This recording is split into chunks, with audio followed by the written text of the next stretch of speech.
gamers, gals, non-binary pals. Returning to the trenches of React content, we come back to the greatest Yu-Gi-Oh! Finance market channel on the earth outside of House of Champs, Solemn Yu-Gi-Oh! And he posted a video today about where Yu-Gi-Oh! Is in trouble in Europe. I wanted to give it a little watch, I wanted to hear his thoughts, and I heard rumblings that for the most part, European Yu-Gi-Oh! Is kind of dying out. A lot of the pro players are either moving to One Piece or they're just quitting the game overall because there just aren't any local events, there aren't any local YCSs, it just doesn't really exist as an option to be played in Europe overall. So I want to give it a look. I don't live in Europe, thank God. Let's see what he wants to discuss. A new exciting Yu-Gi-Oh! Tournament has been announced. YCS Vegas, a 3v3. Gambling! A new exciting Yu-Gi-Oh! Tournament has been announced. YCS Rally, woo! A new exciting Yu-Gi-Oh! Tournament has been announced. YCS Indianapolis, yeah! There are a lot of American Yu-Gi-Oh! YCSs. Tournament has been announced. Worlds! I wonder if we're forgetting something.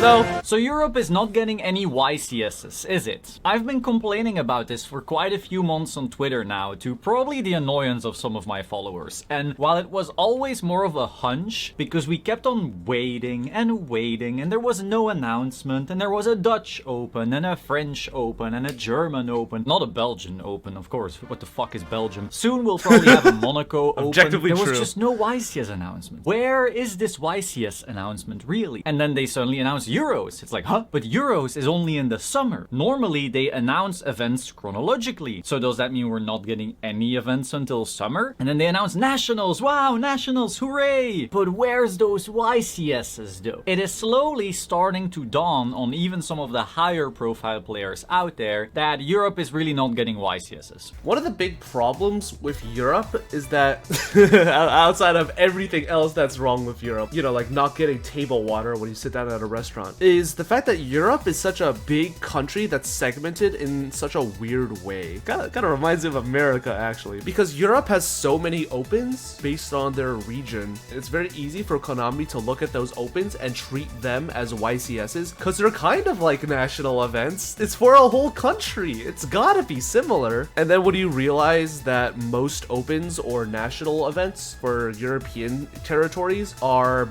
basically just like 60-person regionals, like that's how people like fucking Galzo can scam an Israeli Nats top. That becomes kind of like this weird community issue where, like, sure, you're having like these weird local regional events, but you're not really having anything on the grand scale as something like YCS Vegas, where people from all over the globe are like flying over to fucking scrub out to Makonko. That's just like this really weird bubble slash like dome or sphere that European events are kind of trapped under. It's kind of depressing. Probably until September, and God, I hope at least by fall we're getting some. If this is the end of YCSs, I'm like, oh, let's not talk about that just yet. Left and right, pro players are actually picking up other card games or just other games in general. And there's very, very little outrage about this online, which is actually blowing my mind. You know how a while ago there were all these business articles that would talk about workers who are no longer that interested in working for their company, quiet quitting? Well, people are kind of quiet quitting Yu-Gi-Oh! It's not like they sold all their cards. It's not like they stopped following people are just altogether. But what quitting used to be grinding on Dueling Book every day, playtesting with their friends, really getting ready for those major premiere events, has turned into maybe going to an OTS? Maybe. I literally sold my entire Fire Core and have not bought into any set since Age of Overlord. I've also signed up to the Pokemon EU IC. Now again, I'm no pro player by any means, but there are much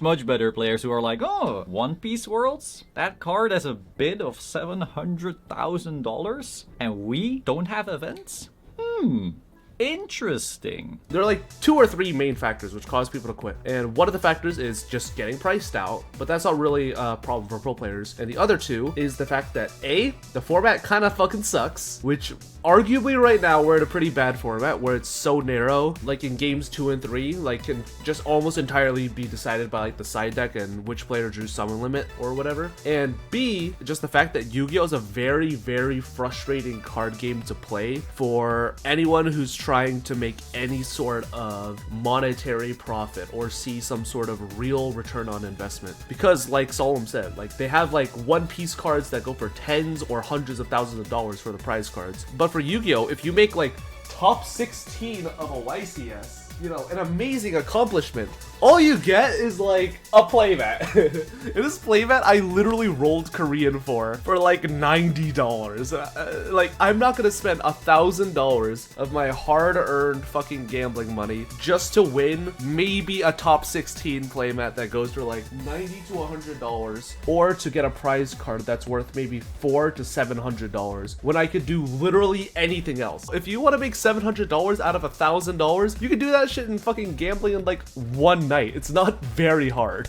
That could go into a whole discussion about pricing and so forth, but that's not really the point of this video. Don't get me wrong, I am not quitting Yu-Gi-Oh! I love Yu-Gi-Oh! I will be try-harding for Euros, but holding a $1,500 deck to compete at locals? I'm good. I'm seriously good. And there are so many people making this same decision right now. It is absolutely insane. Competitive events are the lifeblood of Yu-Gi-Oh! You may think that this card game will just thrive on the franchise alone and a casual buying a Slifer deck at the local store, but this couldn't be further from the truth. So let's talk about some reasons. First of all, casual Yu-Gi-Oh! Sucks balls. Now this could probably be an entire video on its own, but in general, I think if you go to a locals right now with a super casual deck and you're just gonna have a little bit of fun, that really doesn't exist. Your Toon deck will have to go up against some Snake Eyes player. And getting 20 people to all bring their jank decks just because you don't want to spend that kind of money is just not a thing. One of the things that my local scene tried to do was like once a month, we tried to have what's called like a jank week, where everyone would bring some sort of poo-poo ass deck. We're talking about like Danger Blue Eyes or like Thunder Dragon Invoke. You know, just like some complete dog ass, doo-doo ass decks that, you know, everyone could show up, have a bit of variety, not everyone's playing meta. And it was like fun for like 30 seconds while we were theorizing it. What actually happened was half the people just didn't want to do that. So just half the field would be like just people playing like Labyrinth or Snake Eye or whatever. Half of the people who actually did decide to bring jank decks had very different ideas of what constituted jank. Some of us would be playing like Marincess Salamangreat, which is like hilarious. And then we'd have Jesse showing up with like Dragon Link with just like 7 Thunder Dragon cards, and it's just like, okay, I think we're kind of defeating the purpose. Because like one person's idea of like what constitutes a jank deck is like vastly different. Because like my idea of a jank deck is some shit like Burning Abyss Labyrinth, where some other guy's definition might just be like, oh haha, I'm playing 60 card Infernoble XD, when in reality they're just actually just playing Infernoble. And it kind of like leads to like the super shitty scenario where like person A is just like, oh, but I thought you were playing a jank deck. Oh, it is a jank deck. Blah, blah, blah, blah, blah, blah. And like the whole event implodes and everyone goes home feeling shitty. So that's why I like proposing jank weeks. Unless you have an extremely tight-knit local, is almost impossible. So do not have the Friday Night Magic thing where we're all bringing weak commander decks to have a little fun for a couple hours. That just doesn't exist in Yu-Gi-Oh! It's OTS, regional, or bust, mostly. Sure, some people might settle down with some GOAT once in a while, but that is really a minority. Time Wizard as a whole is really not that supported just yet. So in general, if it comes to paper, casual Yu-Gi-Oh! Is not a major thing and will not as an ecosystem by itself support this card game. But again, that could be a whole video on its own. Second, Yu-Gi-Oh! Can absolutely not afford to sleep at the wheel while these other card games are currently going through their own hype cycles. We have Lorcana. I'm aware it is Disney. There is not that much overlap between like a typical anime fan and a typical Disney fan, but they exist, and every single time a local store needs to consider, do I care about this game or this game this evening, they are still going to be making some kind of choice unless their store is so massive that they can host like 40 people for one and 40 people for the other. I'ma say it. Lorcana, most mid/ass game ever. Lorcana is a game where I was talking to one of my friends, Gilbert. He is like, Yeah, one of the big issues with Lorcana is that every set power creeps each other. Not in the sense where like Yu-Gi-Oh will have like, you know, sets that introduce good cards or, you know, like archetypes will get better or shit. Like every set will just completely overshadow the previous set. I'm pretty sure Tatsim commented on this and he fucking just quit Lorcana, which is insane. That man is never getting back from the trenches, is he? Let the man play Drytron one time. The reality is though that that's not happening. So again, all these card games are somewhat gonna have some cross section. Now Lorcana doesn't really have major events just yet, you know, it's starting. YCS Flesh Disneyland! and Blood, who has like what, $1.5 million in pricing right now for their huge ass circuit. So that is also trying to grab some card game players wherever they can. And then of course, finally, the big daddy of new upcoming card games, One Piece. One Piece is doing incredibly well. So many people from all card games, by the way, are jumping ship because that's just what happens. People go like, oh, this format sucks, I'm gonna try out a new game. Oh, this thing sucks, I'm gonna try out a new game. And after a while, they might go, oh, this new game sucks, I'm gonna go back. But so whenever your game, your main game, is fucking up in some way, more of those people are gonna jump ship. A lot of my friends actually play the One Piece trading card game, and two of them are like super into it. One of them's named Noel. He quit Yu-Gi-Oh to play One Piece because who fucking gives a shit about Yu-Gi-Oh? And second is K-Woo, who he basically plays fucking every card game. Like who gives a shit? And everyone in their One Piece group was grinding for Nats. They were playing like every purple deck. They were playing like a Luffy. I don't fucking know how that game works. All I know is that all of them scrubbed out except for Noel, who like made day 2 because he was like undefeated in Swiss during nationals. And then the next day came and everyone, you know, leaves to go play side events or to like vend or whatever. And then Noel ends up waking up 3 hours late for day 2's round 1 and ends up getting DQ'd / dropped. So that's my One Piece story. Good job, Noel. You truly missed out on a $70,000 prize card. Right now, where we are in an era where there's more of these games than ever, and they are doing better than ever, your company behind your game, whether it's Pokemon, Magic, or Yu-Gi-Oh, cannot afford to just be like, events? Whatever, you know. Do people really care about events? Yes. Do they care? I don't know. I think the local McDonald's regional is gonna be good enough. And so when you're a really competitive player, you're like, damn, I just like to compete, I like to be ambitious, I like to really put my time into something, grind and be the best at something where other people are also trying to be the best. When your company then goes, events, do you really care about competing though? We got Edison at home, people leave. Number 3, Yu-Gi-Oh! Regionals are seen as a joke. People generally do not really care about these tops. This is also why people differentiate between a regional top and a premier top. The fact that this differentiation even exists should show you it's not that insanely hard, because you have what, like 8 rounds of Swiss? A YCS is like 12. That is a big difference. And regionals are generally also limited to the region, meaning you don't have the very best of a whole continent, you have the very best of like 3 countries or so. And then for the USA, you know, it would be similar, it would be the best of that state, maybe 2 states, 3 states, you know, a little cluster. But New York people are generally not gonna fly to LA for regionals. So regionals are really, they are easier to top, and most people know this, so the value of that regional top is just nowhere near the value of a YCS top. Now, for the average player,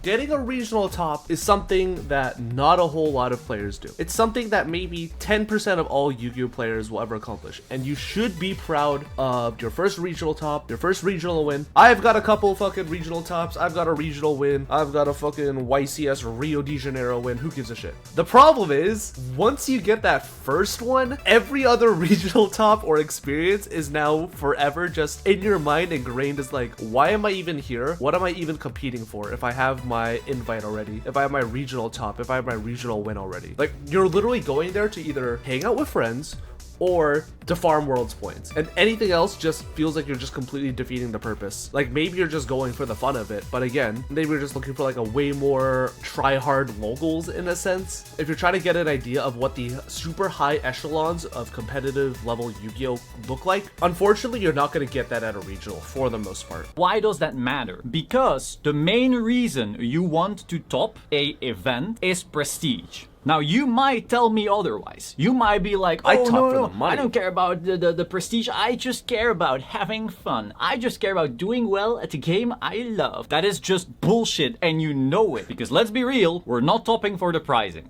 That is not a thing. The deck No box. one is going to an event thinking, God, if I now spend 3 weeks learning this format and grinding my face off, I could get top 8 at this regional, get the playmat, and sell the playmat for $50. Yeah. $50? Or you could take one shift at Starbucks Korean. and make the same $50. So pricing, throw it away. There is no pricing to talk about. Meaning the only thing that's left is prestige. You top for clout.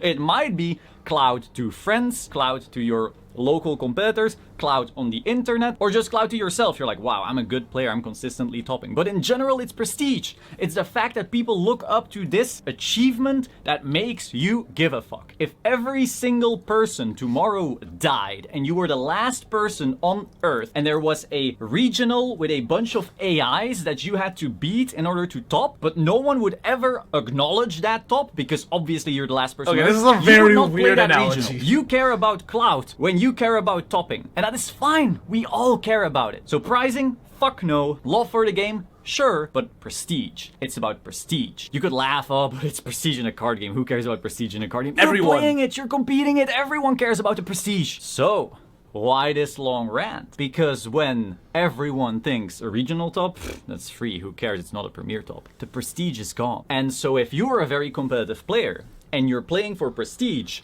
but there is none, then you're not competing and you're not caring. Now there's a little prestige in the regionals, and when there's no other alternative, sure, but it's really not the same and everyone knows. Now you might say, hey, but there's these opens. You know, a German Open is still pretty cool. Sure, it's not. but it's It's still a just a regional. glorified regional, and everyone knows this. And when the pros are listing their tops on Twitter, they are not saying, oh, I have 5 YCS tops plus the Open. That's just not really a thing. So regionals are not a replacement. Opens are not a replacement, and God, nationals, no. Nationals are not a replacement either. I don't know who has gaslit the world into saying European nationals are a premier top, but they aren't. And the reason that they aren't is because the whole allure of a national in Europe has been diluted because every country gets them. There is no difference between the 15-player Monaco national and the 1500-player German national. I have to go to Monaco right now. Not just for the gambling, but to win it all at the Monaco Open.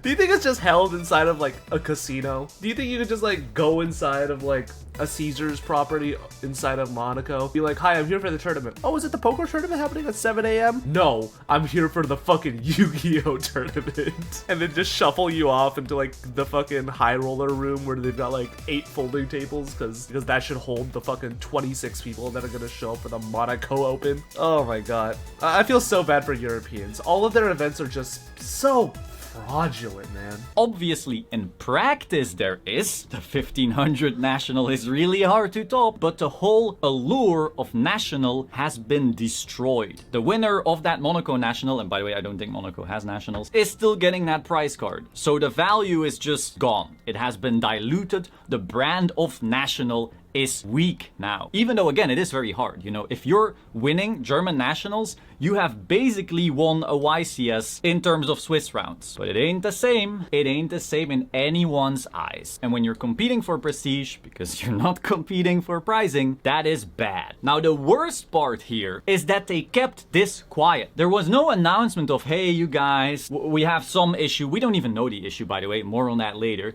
There's some reason we're not going to have YCSs this season. We're sorry, but we are going to give you this. You know, there's some opens and we're going to have giant cards and blah, blah, whatever, you know. There was no such announcement. In the most expensive format in modern Yu-Gi-Oh history, the best deck, and by the way, only deck, if we're being real, is $1,500. If you want to have your Wanted and your Diabell Star and your Bonfire and your Promethean Princess and your Poplar and your blah, blah, blah, blah, if you want all of this, $1,500. And they said nothing. So people have been buying these cards. You know, last year you bought into Wanted, so okay, you could play your Rescue Ace deck. Sure, you bought those already. But since January, you have been buying these other cards, assuming, hey, I'm gonna need these for the YCS. You've been playtesting, I'm gonna need these for the YCS, you know, oh, damn, I really want to top some events, and just nothing. You've been spending so much money because you were assuming you were gonna get to compete. Not at the McDonald's regional, you were gonna get to compete at a YCS because you believed that's what you were testing for. Nothing. Nice deck. Hope you won locals. You got 2 OTS packs. Hope you pulled that ulti. If you have First of all, one, if you're a psychopath like my twin brother, who is not me and is not banned, and you know, definitely plays within the bounds of Konami regulation and etc. But if you are someone who like frequently only attends locals, you become extremely disillusioned for like your return on investment for Yu-Gi-Oh! Because like, what the fuck are you gonna get for prizing? You're getting like your 2 OTS packs that are hit the 6 out of 100 odds of pulling an ultimate rare. That may not even be that expensive, so good luck not pulling Rock of the fucking Vanquisher. And 2, Konami ever talking with their fucking community? When are we getting the Bash Duel talk show again? Like, just for the most part, Konami is still an extremely closed off company, and outside of like exactly creators getting, you know, some sort of little sneak peek into the, you know, fucking beyond the veil, like exactly Farfa and his 30 Konami contacts and sponsorships that are secretly funding his child's college tuition, like for the most part the general player base still has zero communications with Konami and has no idea what goes beyond the curtain in any capacity. Like, it's just depressing. Is there gonna be a European YCS? Am I spending $1,500 to basically just play at like 4 Monaco regionals? Like, what's the point? really hardworking judge at that locals, they might even stream it. You might have gotten a streamed game. Wow. You beat the shark deck with your snake eye deck. And everyone was watching. You know, you had 12 peak viewers on Twitch. That's me! Wow. It's a good thing you spent $1,500 for this deck because you wouldn't have gotten that experience otherwise. Now, why is this happening? Honestly, no idea. I've seen some people say, oh, there's this rumor about this or a rumor about that. I've heard that money is tight. I've heard that venues are very expensive. I've heard this, I've heard that. I don't know. But you know the most important part? I don't care. Because it doesn't matter. It doesn't matter how expensive these events are. Now, I know you're gonna call me crazy, but listen here. These events are not supposed to be profitable. They never are. It is actually impossible for them to be profitable. And you know why? These venues are expensive. Getting all that staff is expensive. Getting all of that product and all of these fucking trucks with all of this equipment, it is expensive. Of course it is expensive. But you know what is also expensive? Yu-Gi-Oh cards. These events are marketing expenses. They are meant to cost a bunch, and then a bunch of players at home see, wow, this YCS looks so fun. I want to go to a YCS. I saw Joshua Schmidt on stream and it was so cool and I like him so much and he's so good at the game. I want to be just like him. I'm going to tune into his stream. Everything. Wow, he's playing Runic Bishbalkin. I love Runic Bishbalkin now. I'm going to go online, buy the Runic Bishbalkin deck. I spent this money on this vendor. This vendor uses this money to buy a new set at the distributor Blackfire. Blackfire sees, wow, sales are up and buys even more product from Konami, making Konami more money in the future. That is what these events are for. So in the short term, our entry fee, yeah, it kind of helps cover the costs, but not fully, but they shouldn't. They never do. That is not the goal. Do you really think that a Pokemon regional or a Pokemon EUIC is profitable after they paid out like 100,000 in prize money? Do you think the Flesh and Blood major events are profitable after paying out $1.5 million? Of course not. The goal isn't to be profitable. The goal is for these events to be so prestigious and so wow that so many people across the globe see that and think, wow, I want to play that card game and buy the fucking cards. Become part of the ecosystem. So if events are too expensive, too fucking bad. It literally doesn't matter. These events should happen regardless of their expense, unless of course they were suddenly billions. If every venue costed $1 trillion, sure, cancel the events. But in general, the cost should not even be that important. And you're not even giving prize money, so let's be real, it can't be that expensive. Because these are a marketing expense. These are loss leaders, and that is fine. Without events, this game dies. You may think that casual collectors will keep on collecting. But in the end, a bunch of people are enfranchised in the game, not necessarily even traveling to the event, but because they saw online some pro doing well in an event or some creator going to this event, it makes them feel like they're part of something bigger, a big part of a big community. They go to locals and so forth. They might even go to regionals, and they know, wow, this game is gonna stay alive because look, this entire community, this entire thing, wow, I'm part of something bigger. And so they buy cards with the trust that other people will keep on wanting these cards. They buy cards with the trust that there's thousands, hundreds of thousands of players just like them also valuing these cards. Do you really think people would give a fuck about Jesse Cotton or Joshua Schmidt or Pack if their major event tops were just McDonald's regionals and their trophy was actually a McFlurry? Do you think anyone would give a fuck that you're the best at this if being the best is only crowned with a Happy Meal on your way out? Of course. Yeah, you guys don't even care about my event tops, and I have like 3, maybe 4 if you count a random YCS Vegas side event. It's just depressing. There are no words. Major event and the whole thing surrounding that is what creates the prestige and the allure, and you at home, even if you're not there, are already placing value in these cards just from all of that happening. And that is what gets you hooked, that is what gets you connected, that is what gets you buying cards even if you're not physically there. Premier events are the lifeblood of the competitive sphere, and the semi-competitive players looking up to said competitive sphere are what's keeping the game alive. Now, some are saying this is not necessarily Konami Europe's fault, and that is true. It very well could be that it's higher-ups not giving them the required budget to be able to hold YCSs. We don't know, we're just assuming. They could have been dealt a really shitty hand and are playing with the cards they're dealt. And at that point I say, sure, I agree. Let's not blame Konami Europe. Let's blame the dealer. Welcome to this video series. Oh shit, what the fuck? Get the fuck off my screen, Steven. Yeah, objectively true. At the end of the day, this goes all the way up to Konami, and it really is shitty for European players to be trapped in a bubble of can't really travel like 18 hours to go to one random YCS. And although Yu-Gi-Oh! Smaller communities are kind of kept afloat in regards to stuff like locals and people having like a constant place to gather and hang out with friends and blah blah blah blah, this only works if it is directly translatable to some sort of larger goal. You know, like no one's going to be attending locals constantly if they're not using that as a pseudo training ground for the eventual YCS that's coming up in like 1 or 2 months that people actually do care about. But if people don't care about the upcoming events, or there just isn't a fucking YCS like in Europe, then you're just going to be super depressed and be like, why did I spend $1,500 on a deck just so I can maybe win like 2 OTS packs? Why did I spend like all this money and time and energy learning a card game that literally has 0 support, 0 fun, and like 0 prestige? And I think that that's the #1 takeaway that Solemn tried to get into, and he had a really good video about it, and I really enjoyed watching it. So let me know what you're gonna spend $1,500 on when you sell your Fire King Snake Eye deck to play One Piece, and yeah, I will see you guys in the next one.